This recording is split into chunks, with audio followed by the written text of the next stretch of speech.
ஜீ Tamil news நேயர்களுக்கு வணக்கம். பரதநாட்டிய கலை அப்படிங்கிறது நம்ம நாட்டுல இருக்க எல்லாருக்குமே தெரிஞ்ச ஒரு விஷயமா இருந்தாலும் அந்த கலைய உலகம் முழுவதும் கொண்டு போய் சேர்த்து இந்தியாவின் பெருமைய ஒலிம்பிக்ஸ் வரைக்கும் கொண்டு போய் சேர்த்திருக்கக்கூடிய திருமிகு பாலாதேவி சந்திரசேகர் அவர்கள் நம்மளோட இணைஞ்சிருக்காங்க. அவங்க கிட்ட பேசலாம். மேம் வணக்கம். மேம் வணக்கம்.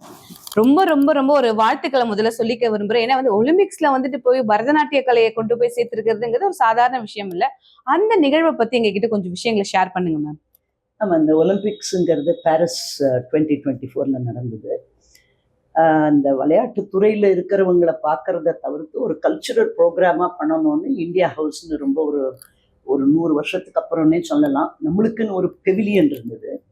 அதில் எல்லா துறையிலேருந்தும் அம்பாசிடர்ஸ், கல்ச்சுரல் அம்பாசிடர்ஸ், டிப்ளமேட்ஸ், விளையாட்டு துறையிலேருந்து வந்தவங்க எல்லாரும் இருக்கக்கூடிய ஒரு பெவிலியன் அது.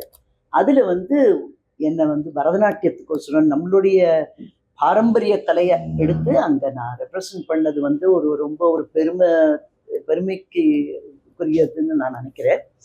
ஏன்னா என்னதான் நம்ம இங்கே தஞ்சையில் ஆடினாலும் சரி, இங்கே மயிலாப்பூரில், மாம்பலத்தில் நம்மளுடைய மார்கழி மகோத்சவம் எது இருந்தாலும் பாரிஸ்ங்கிறதே யுனெஸ்கோவும் அங்கே தான் இருக்குது. அண்ட் அந்த ஏரியாவை செலக்ட் பண்ணது, அந்த சிட்டியை செலக்ட் பண்ணது ஒலிம்பிக்ஸ்க்கு. நம்மளுடைய கலையை இந்த விளையாட்டு துறையில் இருக்கிறவாளுக்கும் நம்மளுடைய கலாச்சாரத்தை சொல்லணுங்கிற ஒரு இம்பார்ட்டன்ஸை நம்ம கவர்மெண்ட் ஆஃப் இந்தியா எடுத்ததும் அந்த இந்தியா ஹவுஸ் ரொம்ப ரொம்ப முக்கியம் அது. அண்ட் நான் பரதநாட்டியத்தை ரெப்ரசன்ட் பண்ணேன். That's so sweet. அண்ட் 35 கண்ட்ரீஸ்ல நீங்க பரதநாட்டிய கலையை போய் பண்ணிருக்கீங்க. அது அந்த ஃபீலிங் எப்படி இருக்கும்? ஏன்னா வெளிநாட்டினர், இப்போ இந்தியாவில் இருக்கவங்களுக்கு பரதநாட்டியம் எவ்வளவு ஒரு உயர்ந்த ஒரு விஷயம் அப்படிங்கிறது தெரியும். வெளிநாட்டினர்கிட்ட அந்த வரவேற்பு எப்படி இருந்துச்சு உங்களுக்கு?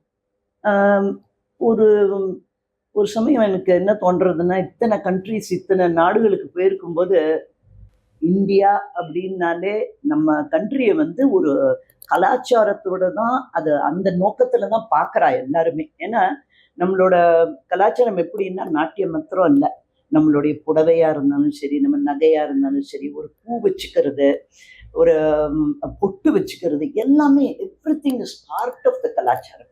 அதனால அவளுக்கு ரொம்ப ஆர்வத்தோட தான் அதை பார்க்குறா. Because I have been to ஸ்பெயினில் நான் June 21 United Nations Yoga day இல்லையா, அதில் நான் உத்தவ கீதை தான் நான் பண்ணினேன். ஆல்மோஸ்ட் 1500 பெதுவின்ஸ்ன்னு சொல்லலாம். அவள்லாம் இருந்து ஒரு highest form of yoga Uddhava கீதைங்கிறது சாப்டர் 11 ஆஃப் ஸ்ரீமத் பாகவதம். அதை ஒரு ரொம்ப ஆர்வத்தோடு அதை பார்த்தாங்க அவங்க. அதே மாதிரி சைப்ரஸ், கிரீஸ், அப்புறம் நான் ஒரு complete South East Asia tour பண்ணேன். நம்ம பாலி, கம்போடியா இதெல்லாம் பார்த்தீங்கன்னா நம்மளுடைய தஞ்சை கோவில் மாதிரி 10ஆவது நூற்றாண்டு, 11ஆவது நூற்றாண்டு, 9ஆவது நூற்றாண்டுல இருந்த கோவில்கள் எல்லாமும் இன்னும் இருக்கு. அதனால அவளுக்கும் ரொம்ப ஆர்வம் இருக்கு. நம்மளுடைய கோவில்கள் என்ன, நம்ம ஆகம சாஸ்திரங்கள் என்ன, நம்மளுடைய பாட்டு விதங்கள் என்ன, நம்மளுடைய சிற்ப சாஸ்திரம் என்ன. அதனால வரவேற்பு ரொம்ப பிரமாதமாக தான் இருக்கு. அதனால எனக்கு என்னை பொறுத்த வரைக்கும் ஒரு கல்ச்சுரல் அம்பாசிடர்னு நினச்சிட்டு இருக்கேன். ஒரு கலாச்சாரத்துக்கு ஒரு எடுத்துக்காட்டாக இருந்து நம்மளுடைய தேசத்துடைய கலாச்சாரத்தை, அதுவும் சில விஷயங்கள்லாம் ஒரு யூனிவர்சல் மெசேஜுங்கிறாப்புல ஒரு பொதுவான மெசேஜ் தான் எல்லா ப்ரொடக்ஷன்ஸ்லையும் நான் எடுத்திருக்கிறது. இது ஒன்றும் உங்களுக்கு தமிழ் தெரியணும்னோ, சம்ஸ்கிருதம் தெரியணும்னோ, தெலுங்கு தெரியணும், கன்னடம் தெரியணும்னு அவசியம் கிடையாது. அண்ட் என்னுடைய எல்லா பர்ஃபார்மன்ஸஸ்லையும் நமக்கு லோக்கல் லாங்குவேஜில் எம்சி பண்ணுறதுக்கு ஏது உண்டோ அதெல்லாம் ஏற்பாடு பண்ணுவாங்க அங்கே ஹூஎவர் இஸ் ஆர்கனைசிங் இட். அதனால அந்த வரவேற்பு ரொம்ப பிரமாதம்னு நான் சொல்கிறேன். நீங்க தஞ்சாவூரை சேர்ந்தவங்க போது அந்த ஊருக்கு இருக்க ஒரு பெருமையே என்னன்னா, தஞ்சை பெரிய கோவில் தான். ஸோ அந்த கோவிலில் நீங்க பெர்ஃபார்ம் பண்ணியிருக்கிறத பத்தியும் அங்க உங்களுக்கு கிடைச்ச ஒரு கௌரவத்தை பத்தி எங்களுக்கு ஷேர் பண்ணுங்க. இப்போ நமக்கு பிரின்ஸ் இருக்கார், பாபாஜி ராஜா போஸ்லே. நான் இந்த தஞ்சைன்னு சொல்லும்போதே நாட்டியக்கலை, இசைக்கலை, அதை தவிர்த்து நம்மளுக்கு இந்த மரபுன்னு சொல்கிறோம் பரதநாட்டியத்தில், அது ஆதி பொன்னையா, சின்னையா, வடிவேலு, சிவானந்தம், இவா இயக்கி அலாரி பூஜை, தீஸ்வரம், தில்லானா வர்ணங்கள்லாம் எடுத்து பல நாட்டிய பெண்மணிகள் பண்ணிட்டு இருக்காங்க. ஆனால் நான் ஸ்பெஷலாக பிருகதீஸ்வரரை பற்றி எடுக்கணுங்கிற ஒரு ஆசை. உருவம் அருவம், ஃபார்ம் அண்ட் ஃபார்ம்லெஸ் அப்படிங்கிற ஒரு கான்செப்ட். அதுவும் ஒரு தேவரடியாள் பெண் எப்படி அவளுடைய நோக்கத்தில், இன் ஹர் பெர்ஸ்பெக்டிவ்னு சொல்கிறோம் நம்ம, என்னை பொறுத்த வரைக்கும் ஒரு தேவரடியாள் பெண் வந்து ஒரு நித்திய சுமங்கலி, ஒரு சின்ன பெண்ணா இருக்கும்போது அவளை வந்து ஒரு கோவில்ல இருக்கக்கூடிய ஒரு நாட்டிய பெண்மணியா அவ அதே கோவில் பிரசன்ஸ்ல வாழ்ந்துட்டு வரும்போது அந்த ஒரு பெருமையை நம்ம மறுபடியும் கொண்டு வரணும். தேவரடியாள்னா யாரு, அவ அந்த குடவிளக்கு கொடுக்கலன்னா அந்த பூஜையே வந்து பூர்த்தி அடையாது. அதனால பெரிய சிவாச்சாரியார் கூட வந்து அந்த தேவரடியாள் பெண்களை வந்து ஒரு 16 ஷோடசா உபச்சாரத்துல அந்த நித்தியோபச்சாரத்துக்கு அவங்களுக்கு ரொம்ப ஒரு உயர்ந்த நிலை அது. அதனால அந்த ப்ராஜெக்ட் எடுத்திருந்தேன். அது ஆருத்ரா தரிசனத்தன்னைக்கு பிரின்ஸ் என்னை வந்து தஞ்சை கோவில்லையே ஆட வச்சாரு. எனக்கு தலைக்கோலிங்கிற பரிசையும் கொடுத்தாரு. அப்புறம் மகா மேத டி.என். ராமச்சந்திரன் அண்ட் குடவாயில் பாலசுப்ரமணியம்னு. குடவாயில் பாலசுப்ரமணியமோட புஸ்தகம் வந்து ராஜராஜேச்சரம்ங்கிற ஒரு புஸ்தகம். இவா 2 பேரும் சேர்ந்து ஒரு அட்லீஸ்ட் ஒரு 80லேருந்து 100 வருஷத்துக்கு அந்த கல்வெட்டுகளை படிச்ச மேதைகளவா. அவளுடைய கைடன்ஸ்ல அப்புறம் இந்த நாகசுவாமி சார், அப்புறம் நம்ம பி.எம். சுந்தரம் இவாள்லாம் சேர்ந்து எனக்கு ரொம்ப ஹெல்ப் பண்ணி கைட் பண்ணி அதுக்குள்ள மியூசிக்கு எல்லாம் ரொம்ப தேர்ந்தெடுத்த ஆர்டிஸ்ட்ஸ் கூட வந்திருந்தாங்க எனக்கு அந்த ஒரு ப்ரொடக்ஷனுக்கு. அதனால ரொம்ப பெருமையாக தான் இருந்தது. நான் பிரகதீஸ்வரரை அந்த தஞ்சை கோவில்ல ஆருத்ரா தரிசனத்தன்னைக்கு ப்ரெசென்ட் பண்ணது அது ஒரு ரொம்ப பெருமையான விஷயம். அப்புறம் வந்து சவுத் ஜோன் கல்ச்சுரல் ஃபெஸ்டிவல்லையும் நான் அதை பண்ணியிருந்தேன். டி.என். ராமச்சந்திரன், குடவாயில் பாலசுப்ரமணியம் பெரும்பாலும் நிறைய நாட்டிய பெண்மணிகள் எல்லாரும் வந்திருந்தாங்க அந்த ப்ரோக்ராமுக்கு. அதே இடத்துல பிரகன் நாயக்கி கிட்ட வேண்டிண்டேன், என்ன அப்படின்னா உலக மேடை அப்படின்னு இருந்தா அது யுனெஸ்கோ அப்படின்ட்டு. அப்போ வந்து மிஸ்டர் பத்ரா தான் வந்து பெர்மனன்ட் அம்பாசிடராக இருந்தார், who is the current ambassador to the US. ஜூனில் வந்து அவங்க வந்து ஒரு ஹெரிட்டேஜ் மந்த்னு பண்ணுவாங்க. அப்போ வந்து அந்த ப்ரோக்ராமில் எனக்கு வந்து கிட்டத்தட்ட 600 பேர், 150 அம்பாசிடர்ஸ் அண்ட் 500 டிப்ளமேட்ஸ் எதிர்த்தாப்ப நம்ம Brihadeeswarar form to formless through the eyes of தேவரடியாளுங்கிற ப்ரெசன்டேஷன் ரொம்ப நல்ல வரவேற்பு. அண்ட் இப்போ சமீபத்தில் போன வருஷம் February மந்த் மறுபடியும் போய் வெளியீடும் யுனெஸ்கோவில் பண்ணி அங்கே it is gone in to the annals of the UNESCO library. And கம்போடியாலையும் இதை வந்து வெளியீடு பண்ணி. இப்போ வெளிநாட்டுல வந்து பொதுவாகவே பாத்தீங்கன்னா இந்திய கலாச்சாரத்தின் மீது ஈடுபாடு கொண்டவங்க நிறைய பேர் இருப்பாங்க. ஏன்னா நிறைய பேர் இந்தியாவுக்கே வந்து அந்த கலாச்சாரத்தை தெரிஞ்சுட்டு போகும்போது, நீங்க அங்க இப்போ அமெரிக்கால வசிச்சுட்டு இருக்கும்போது உங்களுக்கு அங்க வந்து பரதநாட்டியம் கத்துக்க வரவங்க எப்படி ஈடுபாடோட இருப்பாங்க? நீங்க வெளிநாட்டினர் கத்து கொடுத்துருக்கீங்க, லைக் அப்ப அவங்களுடைய இதெல்லாம் கத்துக்கும் பொழுது அவங்க எந்த மாதிரியான ஒரு எக்ஸைட்மெண்ட் வந்து வெளிப்படுத்துவாங்க? பெரும்பாலும் நம்ம குழந்தையில் இந்தியா சேர்ந்த பேரண்ட்ஸ் அங்கே இருக்காங்க. என்னன்னா குழந்தைங்க வந்து ஒரு வெளிநாட்டில் வளர்றாங்க, நம்ம கலாச்சாரம் இல்லாமல் போயிடக்கூடாது அவளுக்கு அப்படிங்கிற ஒரு ஒரு ஆர்வம், அவளுக்கு ஒரு கவலையும் சொல்லுவேன். அது ஒரு லெவல் ஆஃப் கன்சர்ன். அந்த குழந்தைக்கு இதை சொல்லித்தந்தா நம்மளுடைய கலாச்சாரம் வரும். நாட்டியம்ங்கிறது ஒரு பை ப்ராடக்ட் தான். இந்த கலாச்சாரம் வந்து கொடுத்தோம்னா நாட்டியம் வந்துடும். ஸோ நிறைய நம்ம இது ஸ்டேட்ஸ் சார்ந்த குழந்தைங்கள்லாம் வராங்க. அதை தவிர்த்து பேலே படித்தவங்க, டேப், பொராக், ஜாஸ் அந்த மாதிரி வேர்ல்ட் ட்ரெடிஷன்ஸ்னு சொல்கிறோம் இல்லையா, அதை படித்தவங்க, இல்லைன்னா டான்ஸே படிக்காமல் வெறும் ஆர்கியாலஜி படித்தவங்க, இல்லைன்னா ஆந்த்ரோபாலஜி படித்தவங்க, லிங்குவிஸ்டிக் ஆந்த்ரோபாலஜி, கிரியேட்டிவ் ரைட்டிங் அப்படின்னு சொல்கிறோம். ஒரு ஆர்ட்ஸ் மேகசினுக்கு கிரியேட்டிவ் ரைட்டிங் எழுதுகிறவங்க. ஒரு இந்தியாவோட கலாச்சாரத்தில் நாட்டியம்னு பார்த்தா ரொம்ப ஒரு பழமையான ஒரு இது நம்ம பரதநாட்டியம். அதனால அதையும் கற்றுக்க வராங்க ஆர்வத்தோட. அண்ட் யார் எந்த ஸ்டூடெண்ட் எங்கிட்ட வந்தாலும் கொஞ்சம் சீரியஸாக தான் இருக்கணும். ஏன்னா நான் அந்த மரபை மாற்றியோ அதை வந்து ஒரு சுலபமாக பண்ணி அதை வந்து எப்படியாவது டைல்யூட் பண்ணி எல்லாருக்கும் சொல்லி தரணுங்கிற அந்த ஆர்வம் கிடையாது எனக்கு. யார் இதை ஸ்ரத்தையாக கற்றுக்கணும்னு ஆசைப்படுறாங்களோ, அது இந்தியராக இருந்தாலும் சரி, நம்ம தமிழ் மக்களாக இருந்தாலும் சரி, இது நார்த் இந்தியனாக இருந்தாலும் சரி, இல்லைன்னா அமெரிக்கனோ, ஐரிஷ், ஃப்ரெஞ்ச், யார் வந்தாலும் அந்த ஒரு இதை முதல்ல சொல்லிடுறது. இது வந்து ஒரு ட்ரெடிஷ்னல் ஆர்ட் ஃபார்ம். இதுக்கு வந்து ஒரு ஹிஸ்ட்ரி இருக்குது, ஒரு இதுக்கு ஒரு பாரம்பரியம் இருக்குது. அதை நம்ம வந்து ஒன்றும் பண்ண முடியாது. அந்த பாரம்பரியங்கிறது வந்து ரொம்ப வேஸ்ட். அந்த technique is so waste that எந்த ஒரு விஷயத்துக்கும் நம்ம ஆட முடியும். நீங்கள் எந்த மியூசிக் போட்டாலும் நான் ஆட முடியும். அதனால இப்போ கூட சமீபத்தில் வந்து இந்தியன் அம்பாசிடர் டு ஜப்பான் வந்து என்னை கேட்டுட்டாரு, Fuji mountain and Himalayas compare பண்ணி நீங்கள் ஒரு ப்ரோக்ராம் பண்ணணும் எல்லா அம்பாசிடர்ஸ்க்கும் ஜப்பானில். Indian embassy has a very beautiful auditorium. அதுக்கு வந்து ஜாப்பனீஸ் மியூசிக் எடுத்து நான் ஆடினேன். அதனால ரொம்ப ஒரு ஆர்வத்தோடு தான் ஸ்டூடெண்ட்ஸ் வராங்க. அண்டு ஒன்ஸ் அதை நம்ம கிளாரிஃபை பண்ணிட்டோன்னா தென் கிரமமாக நம்ம அந்த அடவுகளை சொல்லித்தருது, அந்த அசைவுகளை சொல்லித்தருது, மேஜர் லிம்ஸ்ன்னு சொல்கிறோம், மைனர் லிம்ஸ்ன்னு சொல்கிறோம், உறுப்புகள்லாம் இருக்குது இல்லையா, அங்கங்கள்லாம் இருக்குது, அங்காஸ், உப்பாங்காஸ், பிரத்யாங்காஸ், இதெல்லாம் சொல்லி கொடுத்து, அடவுகள்லாம் சொல்லி கொடுத்து, கரணங்கள்லாம் சொல்லி கொடுத்து, கரணங்களுக்கு உள்ள ஸ்தானங்கள், சாரி, நிருத்தஹஸ்தா, அது மாதிரி இதெல்லாம் சொல்லி கொடுத்து மெதுவாக அப்புறம் வந்து ரிதம், லயம்ங்கிறது அது ஒரு சப்ஜெக்டு. அப்புறம் கொஞ்சம் ஸ்வரஞானம் இருக்கணும். ஒரு பாட்டு எடுத்தான்னா நம்மளுக்கு வந்து ஒரு ஸ்வரம் போட்டான்னா இதுக்கு வந்து இந்த அளவு இது மாதிரி தான் அளவு சேர்க்கணும் அந்த மாதிரி.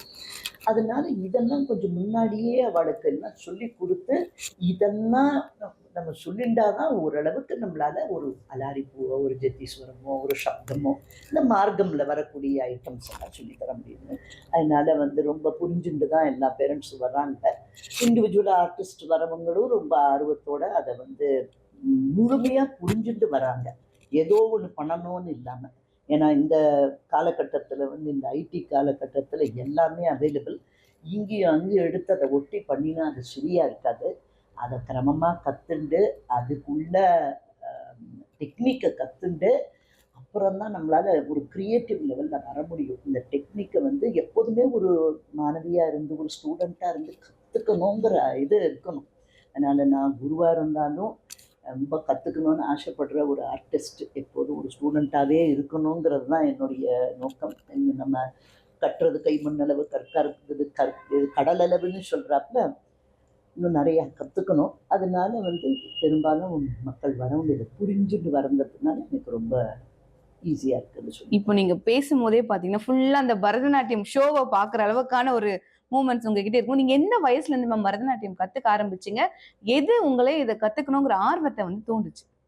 ஒரு 5-6 வயசுல வந்து ஃபார்முலா கற்றுக்கல. ஏதோ ஒரு ஆசை, ஒரு கண்ணாடியை பார்த்தா சும்மா தலையை ஆட்டுறது, அசைக்கிறது, அப்புறம் அந்த காலனியில் இருக்கிற ஃப்ரெண்ட்ஸ் எல்லாம் வச்சுட்டு ஏதாவது ஒரு சின்ன ஸ்கிட்டு போடுறது, ஏதாவது ஒரு சின்ன பாட்டுக்கு பாரதியார் பாட்டுக்கு ஆடுறது, இந்த மாதிரி ஒரு காலகட்டம் அது.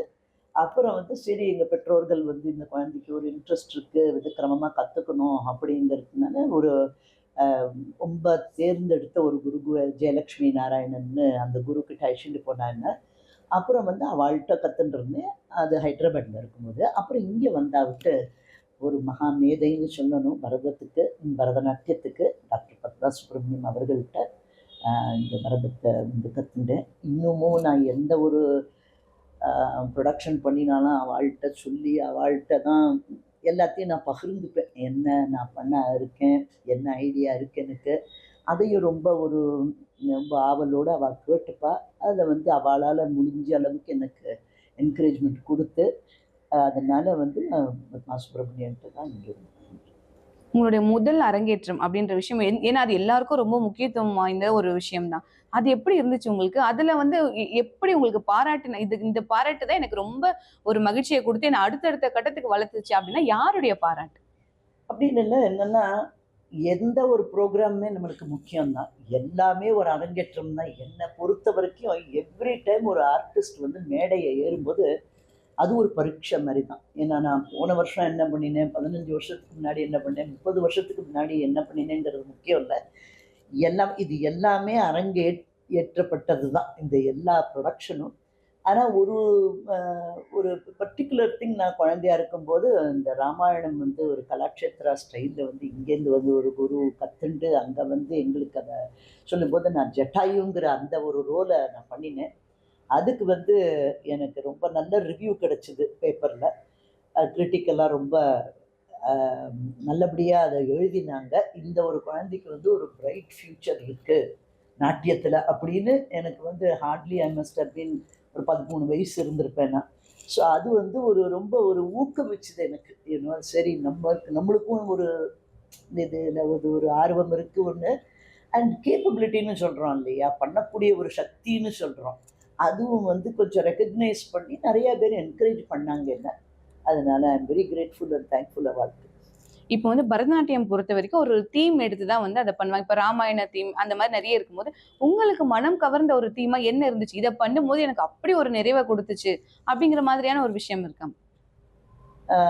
இப்போ வந்து நம்மளுக்கு ஒரு 4 குழந்தைகள் இருக்கான்னா, எந்த குழந்தை பொறக்கும்போது உனக்கு ரொம்ப இதுவா இருந்ததுன்னு கேட்க முடியாது. அதனால எல்லாமே என்னோட ஒரு குழந்தைன்னு நான் நினைச்சுட்டு இருக்கேன். ஏன்னா நான் ஃபர்ஸ்ட்டா ரிலீஸ் பண்ணது நந்தனார் சரித்திரம். அது வந்து நாயன்மார்கள பத்தி எல்லா சிவன் கோவில்ல நம்ம நாயன்மார்கள பார்க்குறோம் இல்லையா? அதுல திருநாளை போவார் நந்தனாருடைய சரித்திரம் அப்படின்னு. அதுக்கப்புறம் எம்.எல். வசந்தகுமாரின்னு ரொம்ப ஃபேமஸ் இது கர்நாடக சங்கீத மகான். அவளுடைய பாட்டுகளை வந்து பிரபலப்படுத்தணும் அப்படின்ட்டு நாட்டிய மூலியமா அதை வந்து எம்எல்வி ஃபேவரேட்ஸ். அப்புறம் கிருஷ்ணார்ப்பணம்ங்கிற ஒரு மார்க்கம் பண்ணினேன். அப்புறம் அதுக்கப்புறம் உத்தவ கீதை சாப்டர் 11 ஆஃப் ஸ்ரீமத் பாகவதம். சாதாரணமாக பாகவதம் உபன்யாசம் பண்ணுறவாளே வந்து கொஞ்சம் பயப்படுவா இதை சொல்கிறதுக்கு. ஏன்னா கிருஷ்ணர் வந்து உத்தவருக்கு வந்து ஜீவசமாதியாக எப்படி இருக்கணும் அதெல்லாம் பற்றி சொல்லித்தராரு. 24 குருகளை பற்றி சொல்லித்தராரு. பட் அதை நாட்டியத்து மூலிமா எடுத்து நம்ம பண்ணணுங்கிற ஆர்வம் எனக்கு ரொம்ப இருந்தது. அப்புறம் விஸ்வம், கடவுள் எல்லா இடத்துலையும் இருக்காருன்னு நம்ம சொல்கிறோம். அதை எப்படி நம்ம கான்செப்டுவலைஸ் பண்ண முடியும் அப்படிங்கிற அந்த ஒரு விஷயம். அதுக்கப்புறம் வந்து விமன் பவரை பற்றி ஒன்று பண்ணினேன். அது வந்து திரிபுரா டிவைன் ஃபெமினைன். ஒரு குழந்தையா பாலேவாக பார்க்குறோம், ஒரு வைவேஷியஸ் உமனாக பார்க்குறோம், அப்புறம் வந்து ஒரு தாயாராக பார்க்குறோம் உமனை. அதுக்கப்புறம் கர்ணன் பண்ணினேன். கர்ண பருவா மகாபாரதத்துலேருந்து. என் அதர்மத்துடைய கையை பிடித்தால் என்ன ஆகும், எப்பேற்பட்ட ஒரு மகானாக இருந்தாலும் தர்மா பாத்துல போகணும் அப்படிங்கிற ஒரு இது அதை எடுத்து பண்ணினேன். அப்புறம் பத்மாவதின்னு 12வது நூற்றாண்டு அஷ்டபதிகள், ஜெயதேவருடைய அஷ்டபதிகள் ஒரியா பூரி ஜெகநாத் கோவிலில் இருக்கக்கூடியது 24 அஷ்டபதி ஆடினேன். அப்புறம் போன 2 வருஷத்துக்கு முன்னாடி இது நம்மாங்கிற ஒரு டைட்டில். ஏன்னா இந்த டீஃபாரஸ்டேஷன் இதெல்லாம் கிளைமேட் சேஞ்ச் இதெல்லாம் இருக்கிறதுனால நம்ம நாட்டிய மூலியமாக நம்ம சொசைட்டிக்கும் ஏதாவது ஒன்று பண்ணணும், நம்ம சமுதாயத்துக்கு ஏதாவது பண்ணணும் அப்படிங்கிற ஒரு நோக்கத்தில் அந்த ஒரு ப்ராஜெக்ட் எடுத்து பண்ணினேன். அஃப்கோர்ஸ் நான் இப்போ நிறையா பிரகதீஸ்வரரை பற்றி பேசினேன். அண்ட் இந்த வருஷம் நான் மாவுலிங்கிற அந்த டைட்டிலில், மாவுலி டைம்லெஸ் ட்ரெடிஷனுங்கிற டைட்டிலில் ஒரு ப்ரொடக்ஷன் எடுத்திருக்கேன். ஸோ உங்களோட கொஸ்டினை ஆன்சர் பண்ணுறதுக்கு எல்லாத்துலேயும் ஏதோ ஒரு மொமெண்ட் ஆஃப் எக்ஸ்டசி, ஒரு ஆத்மானந்தம், ஒரு ஒரு என்ன ஒரு ஒரு உற்சாகம், என்ன சொல்கிறது, அந்த ஒரு energy in every thing was very different. But வந்து எல்லாத்துலேயும் ஒரு யூனிவர்சல் மெசேஜ் இருந்ததுனால, அது எல்லாரோடையும் ரெசனேட் ஆனதுனால, I think each one is something very special. பரதநாட்டிய கலை அப்படிங்கிறது இப்போ பார்த்தீங்கன்னா அடுத்து வளர்ந்துட்டே தான் இருக்கு. உங்களை மாதிரியான நிறைய பேர் வந்து அது உலகம் முழுவதுமே வந்து அதை கொண்டு போய் சேர்த்துட்டு இருக்கீங்க. அடுத்த ஒரு 10 ஆண்டுகள்ல பரதக்கலை வந்து எந்த அளவுக்கு இன்னும் ரீச் ஆயிருக்கும்னு நினைக்கிறீங்க? ஏன்னா வந்துட்டு இப்போ அடுத்த கலைகள் இப்போ ட்ரெண்ட் அப்படிங்கிற பேர்ல வந்து மிக்ஸ் பண்றோம்னு சொல்லிட்டு, நிறைய ஃபியூஷன் பண்றோம்னு சொல்லிட்டு நிறைய விஷயங்களுடைய ஒரிஜினாலிட்டியை வந்து கெடுத்துட்டு இருக்காங்க. ஸோ அது பரதநாட்டிய கலைக்குமே நடந்துட்டு இருக்கோம். உங்களுக்கு அது தெரிஞ்சும் இருக்கும். நீங்க அதை எப்படி பாக்குறீங்க? சரி, நான் என்னை பொறுத்த வரைக்கும் fusion I call it a confusion. Fusion for the sake of fusion பண்ணக்கூடாது. There can be fusion. ஏன்னா இப்போ நம்ம ஃபியூஜி ஹிமா நான் சொன்னேன் உங்களுக்கு, ஒரு ஜாப்பனீஸ் மியூசிக்கை எடுத்து நம்ம பரதத்தை ஆடினேன்னா, எப்போ வந்து ஒரு ரொம்ப கிளாஸி பீஸ் ஆஃப் மியூசிக் இருக்கோ அது எந்த கிளாஸி ஆர்ட்டோடையும் போகும். அது அதனால நம்ம வந்து அந்த டெப்த் அண்ட் ரிசர்ச் இன்ட்ரெஸ்ட் இருக்கணும். இப்போ 10 வருஷமோ இன்னும் ஒரு 50 இயர்ஸோ 100 இயர்ஸோ, unless there is depth in your research, ஆராய்ச்சி பூர்வமாக இருக்கணும். ஆகம சாஸ்திரங்கள், லிட்ரேச்சர், மியூசிக், அப்புறம் வந்து உபன்யாசங்கள், சொற்பொழிவுகள் எல்லாம் சேர்ந்த ஒரு இதுதான் நம்மளுடைய கலை. அதை தனியாக ஒரு கலையாக நம்ம பார்க்க முடியாது. அதனால இப்போ வர காலங்கள்லாம் வந்து இன்னும் கொஞ்சம் என்ன ஆழம்னு சொல்லுவோம், நம்ம ஒரு டெப்த்து இருக்கணும் நம்மளோட இதில். ஏன்னா it should stand the test of time. நம்மளுடைய பொருள் வந்து நம்ம இருக்கிறப்பையும் சரி கால கடந்ததாக இருக்கணும் நம்மளுடைய பொருள் வந்து. அதனால it should stand the test of டைம்ங்கிறத நான் எப்போதுமே என் மனசில் வச்சுக்கிறது. ஸோ என்னுடைய ஒப்பீனியன் வந்து ஒரு சப்ஜெக்ட் வந்து ரொம்ப ஒரு கிளியராக இருக்கணும். அது இந்த கான்டெம்பரரி வேர்ல்டு, ரியல் வேர்ல்டுக்கு எதையாவது உபயோகப்படணும். ஏன்னா நம்மளுடைய புராணங்கள்லாம் வச்சுட்டு நம்ம எதையோ ஒன்று சொல்கிறோம், பார்க்குறவங்களுக்கும் புரியலை, நம்ம என்ன ஆடுறோங்கிறதும் புரியல. அந்த மாதிரி இல்லாமல் ஒரு ஆடியன்ஸோட பல்ஸை தெரிஞ்சுக்கணும் ஒரு ஆர்டிஸ்ட். அது வந்து இனிஷியேட்டட் ஆடியன்ஸாக இருந்தாலும் சரி, அன்இனிஷியேட்டட் ஆடியன்ஸாக இருந்தாலும் சரி, பெரிய பெரிய வித்வான் ஸ்காலர்ஸ். ஏன்னா நான் சில சமயம் யூனிவர்சிட்டிக்கு போகிறேன், சில சமயம் உமையால்புரத்தில் ஆடுறேன், தஞ்சையில் ஆடுறேன், மயிலாப்பூரில் ஆடுறேன், மாமல்லத்தில் ஆடுறேன். அதே வந்து ஸ்பெயினில் ஆடும்போது, இல்லைன்னா பிரின்ஸ்டனில் ஆடும்போது, நியூயார்க் ப்ராட்வேயில் ஆடும்போது, அதை எப்படி மெட்ரோபாலிட்டன் மியூசியமில் ஆடும்போது, யார் ஹூ இஸ் தி ஆடியன்ஸ், என்ன மாதிரி வராங்க, யார் மாதிரி ஆடியன்ஸ் வராங்க. ஈவன் தோ நம்மளுடைய புராணங்கள்லாம் யூனிவர்சல் மெசேஜ் இருந்தாலும் நம்ம ஆர்டிகுலேட் பண்ணுறது ரொம்ப முக்கியம். ஒரு நாட்டிய பெண்மணியை மாத்திரம் இல்லாமல் அதை எடுத்து சொல்லக்கூடிய ஒரு திறமை இருக்கணும். டு ஆர்டிகுலேட் ஒரு சின்ன ஸ்கூல் சிஸ்டம், எலிமெண்ட்ரி ஸ்கூல் குழந்தைங்களுக்கு, ஒரு டீனேஜ் ஹை ஸ்கூல் குழந்தைங்களுக்கு, காலேஜ் படிக்கிறவங்களுக்கு, பிஹெச்டி பண்ணுறவங்களுக்கு, இல்லைன்னா கார்பரேட் செக்டர். இப்போ ஜான்சன் அண்ட் ஜான்சன் இன்வைட் பண்ணியிருக்காங்க. என்ன அவங்கெல்லாம் ஹெட் ஆஃப் கன்சியூமர் டிவிஷன், அந்த மாதிரி எஃபிஐ அங்கே இன்வைட் பண்ணியிருந்தாங்க. So what is it that I'm going to talk. Attorney general அவர் வந்திருந்தார், பிரீத் பராரத்தன் என்னுடைய அவரோட lecture and then my dance performance. இப்போ ரீசெண்டாக இன்ஸ்டியூட் ஃபார் அட்வான்ஸ் ஸ்டடீஸ்னு ஐன்ஸ்டைனோட research lab is just opposite to my house. அங்கே வந்து உலகத்திலேயே இருக்கிற பிரபல 100 சயின்டிஸ்ட் வந்து அங்கே ஒரு சபாட்டிக்கல் மாதிரி வந்து இருந்து அங்கே பப்ளிகேஷன் பண்ணுவாங்க. அங்கே என்ன கெஸ்ட் ஆர்டிஸ்டாக கூப்பிட்டுருந்தாங்க. அதனால நம்ம இதே விஷயம்தான் நான் பண்ணினேன். ஆனால் அதை எடுத்து எப்படி நம்ம சொல்கிறது, அதை வந்து இதில் இருந்து மரபு என்ன, அந்த ஸ்டைல் ஆஃப் டான்ஸ் என்ன, அதுக்குள்ள ஆரிய அபிநயங்கள் என்ன, என்ன ஆங்கிக் அபிநயம்னா என்ன, வாச்சிக் அபிநயம்னா என்ன, ஆகாரி அபிநயம்னா என்ன, சாத்விக் அபிநயம்னா என்ன, அங்கங்கள்னா என்ன, அசைவுகள்னா என்ன, தியேட்ரிக்ஸ் என்ன, ட்ராமா, இயல், இசை, நாடகம் எல்லாம் சேர்ந்த ஒரு பொருள் இது. அதில் வந்து அப்பேற்பட்ட சயின்டிஸ்ட்லாம் உட்காந்து ஒரு ஸ்டாண்டிங் ஒவேஷன் கொடுத்தாங்க. அதனால அதுதான் முக்கியம். இனிமேல் காலகட்டத்தில் நம்ம போக போக நம்ம பரதநாட்டியத்துக்கு நம்ம புதுசாக ஒன்றும் பண்ண வேண்டாம். ஏன்னா it will stand the test of time. ஏன்னா it is beauty, it is truth. We need that curiosity. நம்மளுக்கு ஒரு இதை எடுத்தால் இப்படி போடலாம், இப்படி பண்ணலாமா, அப்படி பண்ணலாமா, எப்படி போய் சேர்க்கறதுங்கிறது it is a talent of the individual artist. இப்போ நீங்க வந்து ரொம்ப அருமையாவே வந்து சொல்லியிருந்தீங்க. இப்போ இன்னொரு விஷயமா இருக்கு. இப்போ வந்து ஒரு 30 இயர்ஸ்க்கு முன்னாடி சினிமால பார்க்கும்போது பாத்தீங்கன்னா, பரதக்கலையை வந்து அப்படி வந்து ஒரு ஹீரோயினா சொல்லும் போதே அவங்க பரதத்துல வந்து ரொம்ப ஒரு எக்ஸ்பர்ட்டா இருக்க மாதிரி சொல்லுவாங்க. அது ரொம்ப ஒரு பெருமையா இருக்கும். இப்போ பாத்தீங்கன்னா காலம் மாற மாற மாற சினிமாவில் வந்து பரதம் தெரிந்த நடிகைகளே இல்லைன்றதுமே ஒரு இதுவா இருக்கும்பொழுது, இப்ப பரதக்கலை சினிமால பெருசா இல்லைன்னும் போது அது எந்த மாதிரியான தாக்கத்தை ஏற்படுத்தணும்? ஏன்னா இப்ப நிறைய குழந்தைகள் வந்து கத்துக்க வரும்போது ஒரு சினிமால வந்து 30 இயர்ஸ் மேல ஒரு நடிகை ஆடுமா அதை பார்த்து ரொம்ப இன்ஸ்பயர் ஆகி அவங்க போய் அதை ரொம்ப ஆர்வமா கத்துக்குவாங்க. அதுல இருக்கக்கூடிய நிறைய விஷயங்களை வந்து அடுத்து கொண்டு போகும்போது இப்ப அது குறைந்து இருக்கிறது நீங்க எப்படி பாக்குறீங்க? சாதாரணமாக இப்போ நாட்டியத்திலேயே ஒரு ஆர்டிஸ்ட்க்கு வந்து அண்ட் ஆர்டிஸ்ட் ஃபைன்ஸ் அர் ஆடியன்ஸ்ன்னு சொல்லுவாங்க.